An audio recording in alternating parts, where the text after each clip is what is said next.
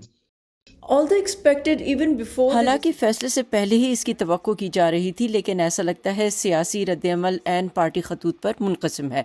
کیا یہ سیاسی تقسیم امریکی معاشرے میں بھی تقسیم کی عکاسی کرتی ہے؟ اور کیا دو بڑی جماعتوں میں سے کوئی ایک اس سے فائدہ اٹھا رہی ہے؟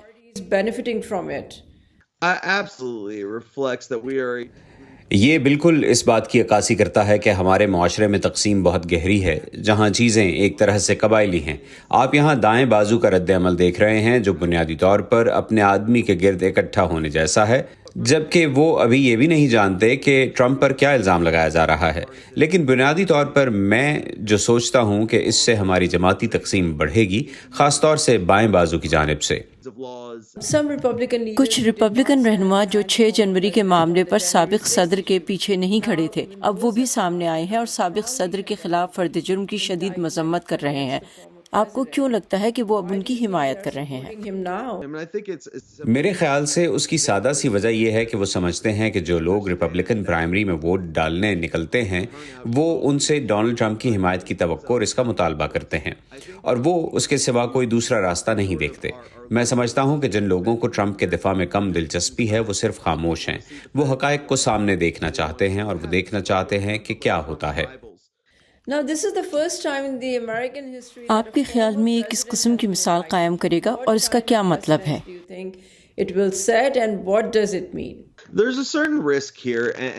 خطرہ یقیناً ہے جو اس پر منحصر ہے کہ قدامت پسند جگہوں پر ریپبلکن استغاثہ کس طرح کا برتاؤ کرتے ہیں. دائیں طرف کے ایسے لوگ ہیں جو عجیب و غریب دھمکیاں دے رہے ہیں کہ وہ اوباما کو پکڑیں گے، وہ اس کے ساتھ کلنٹن پر چارج لگائیں گے. میرے خیال میں اس میں سے کچھ بھی نہیں نکلے گا، کیونکہ وہاں ان پروسیکیوٹرز کے لیے ضروری مواد نہیں جس کی بنیاد پر وہ تفتیش کریں. لیکن میں جس وجہ سے اس سے بننے والی مثال سے پریشان نہیں، وہ یہ ہے کہ امریکہ کے بانیوں کا کبھی بھی یہ ارادہ نہیں تھا کہ امریکی صدر قانون کی پہنچ سے باہر ہو. یہاں تک کہ آئین میں ایک واضح شک موجود ہے کہ اگر صدور قانون توڑتے ہیں تو انہیں قانونی نتائج بھگتنا ہوں گے.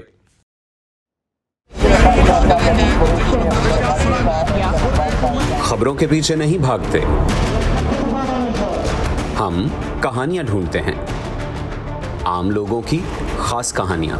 میں کوئی ان سے الگ مخلوق تو نہ تھی، تو کیوں نہ میں ایک ایسا کام کروں کہ جس میں میں مہارت حاصل کروں، اور وہ نیکی کیا ہو، جو چھوٹی چھوٹی کوششوں سے بدل رہے ہیں بے شمار زندگیاں. مجھے جب بھی ضرورت ہوئی مجھے انہوں نے ماشاءاللہ قرضہ دیا اور میرا کاروبار بہت اچھا چلا. لا رہے ہیں اپنے ارد گرد بڑی تبدیلیاں. اکثر جو یہاں بچے ہیں وہ بھیک مانگنے والے بچے ہیں، اور جب یہ بچے اسکول میں آئے تو بہت سارے بچے خوش ہو رہے ہیں. آج وہیں عورتیں بے ہچک اپنے پلانٹوں پر، مطلب اپنے گوٹ کے پلانٹ پر آتی ہیں، پانی بھرتی ہے. ہم جاتے ہیں خبروں سے آگے.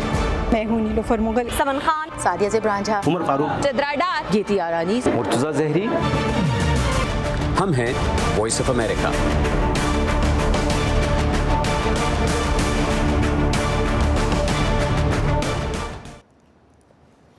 اور شو کے آخر میں کچھ بات پاکستان کی معیشت کی. اسٹیٹ بینک کی طرف سے آج پالیسی ریٹ میں 1% کا اضافہ کیا گیا ہے، جس سے ملک میں بنیادی شرح سود 21% ہو گئی ہے.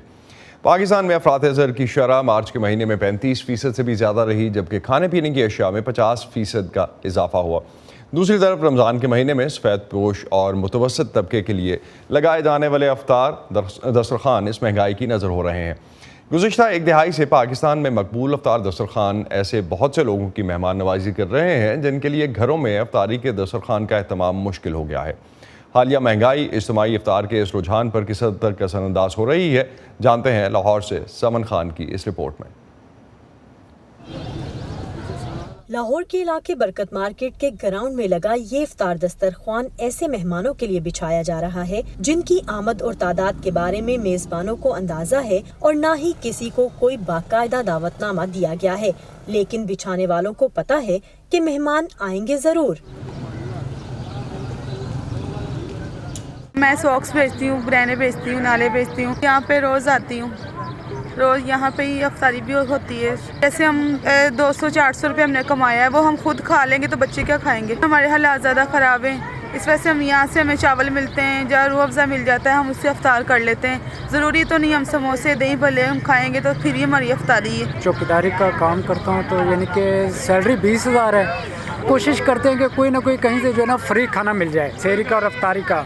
10,000 یعنی کہ وہ خرچہ ہو جاتا ہے، تو 10,000 کو بچانے کے لیے جو ہے نا میں یہاں پہ افطاری بھی کرنے کے لیے آیا ہوں، اور اگر وہ 10,000 بچ جائیں گے تو میں آسانی سے جو ہے نا اپنے فیملی کو جو ہے نا پیسے بھیج سکوں۔ ڈبل جاب کرتا ہوں میں بھی، میرا دل بھی کرتا ہے کہ گھر میں اپنے بچوں کے ساتھ اپنی فیملی کے ساتھ ٹائم گزاروں، لیکن دیکھیں انسان کے خرچے ہی نہیں پورے ہوتے۔ جہاں پہ جاب کرتا ہوں وہاں پہ افطاری کا کوئی سسٹم ہی نہیں ہے، اسی لیے باہر آ کے ہر چیز کو دیکھنا پڑتا ہے۔ حاجی محمد رشید خود بھی ایک تاجر ہیں اور برکت مارکیٹ کی تاجر برادری کے تعاون سے گزشتہ 15 سالوں سے اس گراؤنڈ میں رمضان کے 30 دن افطار دسترخوان کا انتظام کرتے ہیں۔ ان کے مطابق وقت کے ساتھ افطار کے لیے یہاں آنے والوں کی تعداد میں اضافہ ہوا ہے۔ پہلے کی نسبت اس سال زیادہ ہے، پہلے ہمارا 250-300 تھا، اب کل صفوں سے بھی زیادہ تھے۔ گراؤنڈ میں حالانکہ گراؤنڈ گیلی تھی، لوگ دائیں بائیں بیٹھے، ان کو بھی راشن ملا، ان کو بھی افطاری ہوئی۔ حالات جو ہے نا ملک کے، ہر بندہ مہنگائی سے تنگ ہے۔ جب ہم نے شروع کیا تھا تب اتنی دنیا نہیں تھی، اور 150 آدمی سے شروع کیا اور ڈے بائی ڈے بڑھتے ہی گئے، بڑھتے کم نہیں ہوئے، بڑھتے گئے۔ پچھلے سال میں نے کھجوروں کی پیٹی جو لی تھی 8,000 کی، اس بار وہ 28,000 کی ہے۔ محمد حمزہ ایک جیولر ہیں، وہ اور ان کے دوست گزشتہ 8 سال سے راشن کی تقسیم سے لے کر غریب بچیوں کی شادی اور تعلیم کا بیڑا اٹھائے ہوئے ہیں۔ اپنی مدد آپ کے تحت شروع ہونے والے سلسلے میں رشتہ دار اور دوست وقت کے ساتھ شامل ہوتے گئے، لیکن وہ سمجھتے ہیں کہ مہنگائی کے اس سلسلے نے کسی حد تک مخیر حضرات کی جیبوں پر بھی اثر ڈالا ہے۔ جو بڑی اماؤنٹ ہمیں ڈونیٹ کرتے ہیں، اوبویسلی ان کو اتنا فرق نہیں پڑا، دے آر اسٹل ڈونیٹنگ، لیکن جو چھوٹے ڈونرز ہیں جو فار ایگزامپل آپ کہہ لیں کہ کم اماؤنٹ دیتے ہیں، وہ جو ہیں وہ ان میں کافی کمی آئی ہے۔ کیوریز ہیں، وہ کیوریز دن بہ دن ہماری زیادہ ہوتی گئی۔ سوشل میڈیا پہ بھی ہمیں میسیجز آتے تھے کہ ہمیں اس طرح کی ہیلپ چاہیے۔ جو لوور مڈل کلاس طبقہ ہے وہ تو بالکل ہی اس وقت سمجھ سے باہر ہو رہا ہے ان کے لیے کہ انہوں نے کس طرح سروائیو کرنا ہے۔ اور اب آپ دیکھ سکتے ہیں کہ اس میں مزدورنی فیملیز بھی بڑی ہیں جو اس میں شمور ہو رہی ہیں، کیونکہ ان کو ایک افطاری مل رہی ہے، اور جو حالات کو اگر آپ دیکھیں تو حالات وہ ان لوگوں کے لیے بہت برے ہوئے ہیں۔ سحر و افطار کے اوقات میں اپنوں کا ساتھ ہو تو مزہ دوبالا ہو جاتا ہے، لیکن ان اجتماعی افطار میں آنے والوں کا کہنا ہے کہ مہنگائی کے موجودہ دور میں اگر ایک وقت کا کھانا پیٹ بھر کر مل جائے اور اس سے آپ کے گھر کے ماہانہ بجٹ پر بھی کوئی خاص فرق نہ پڑے تو گھر کے دسترخوان سے دوری زیادہ معنی نہیں رکھتی۔ Saman Khan, voice of America, Lahore. ان اجتماعی افطار کی دعوتوں اور اس دسترخوان کے علاوہ بھی اگر ہم دیکھیں زکوٰۃ اور صدقات کی رقم جو ہے اس میں بھی کمی آ رہی ہے، جس طرح سے ہم اس رپورٹ میں بھی دیکھ رہے تھے، اور اس کے علاوہ جس طرح سے آٹے کی ترسیل کے لیے اس وقت جو ایک نظام چل رہا ہے جس میں مسلسل افراتفری کی وجہ سے جانیں بھی ضائع ہوئی ہیں، اس پہ بھی کرٹیسزم اپنی جگہ پہ موجود ہے، اور اس حوالے سے گورنمنٹ پہ اس بارے میں پریشر ہے کہ وہ ایک ایسا نظام وضع کرے کہ ایٹ لیسٹ یہ آٹے کے تھیلے مستحق افراد تک اس کے اکارڈنگلی پہنچ چکیں۔ اسی پر ختم کرتے ہیں آج کا ویو 360۔ اسٹے سیف، اور پاکستان اور خطے سمیت دنیا بھر کی اہم خبریں اور دلچسپ معلومات جاننے کے لیے آپ آ سکتے ہیں ہماری ویب سائٹ urdu.voa.com پر۔ یہ سارا کانٹینٹ آپ کو ملے گا ہمارے سوشل میڈیا پلیٹ فارمز پر بھی، facebook.com/VOA Urdu، یوٹیوب پر ہمارا چینل ہے VOA Urdu کے نام سے، اور ٹویٹر انسٹاگرام پر ہمارا ہینڈل ہے @VOA Urdu۔ اب تک کے لیے اتنا ہی۔ اسد اللہ خالد کو اجازت دیجیے، خدا حافظ۔